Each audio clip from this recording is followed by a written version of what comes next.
نحمده صلی علی رسول کریم اما بعد فاعوذ باللہ من الشیطان الرجیم بسم اللہ الرحمن الرحیم۔ محترم بشیر بروئی صاحب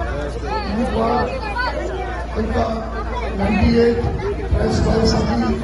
اسٹیج میں تشریف فرما، پارٹی کے دیگر عہدیداروں، اس پروگرام کو آرگنائز کرنے والے میرے ساتھیوں، سامنے بیٹھے ہوئے بزرگوں، نوجوانوں اور گھروں میں سننے والی میری ماؤں اور بہنوں، آپ سب کو السلام علیکم۔ ساتھیوں، یہاں پر ایک نوجوان سمجھ بروئی نے جس طرح میرا تعارف کرایا، میرے خیال میں آدھی تقریب تو میری اسی میں پوری ہو جاتی، لیکن میرے بھائی نے جس طرح میرا تعارف کرایا تو آپ لوگوں کے لیے میں اسی طرح کا ہوں جس طرح اس نے یہاں پر مجھے آپ کے سامنے وشواس کرایا۔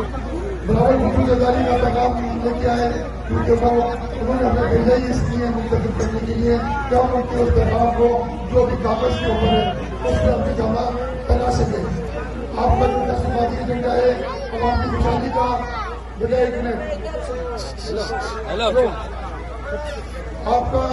بلاول بھٹو زرداری صاحب کا جو تصمیماتی ایجنڈا ہے وہ شیخ ذوالفقار علی بھٹو کے روٹی کپڑا اور مکان کے منصور کے تسلسل ہے، جو شہید محترمہ بھٹو صاحبہ نے بھٹو صاحب کی سیاست کو آگے لے کے چلی تھی، روٹی کپڑا اور مکان، یہ اسی کا تسلسل ہے۔ مگر اس میں اسی کے ساتھ یہ بتایا گیا ہے کہ اس میں نوجوانوں کے لیے کیا کیا مراد رکھی گئی ہے، اس میں بے روزگاروں کے لیے روزگار کے کتنے مواقع ہیں، اس میں بے گھر لوگوں کے لیے 50 لاکھ چھوٹوں کے مواقع ہیں، اس لیے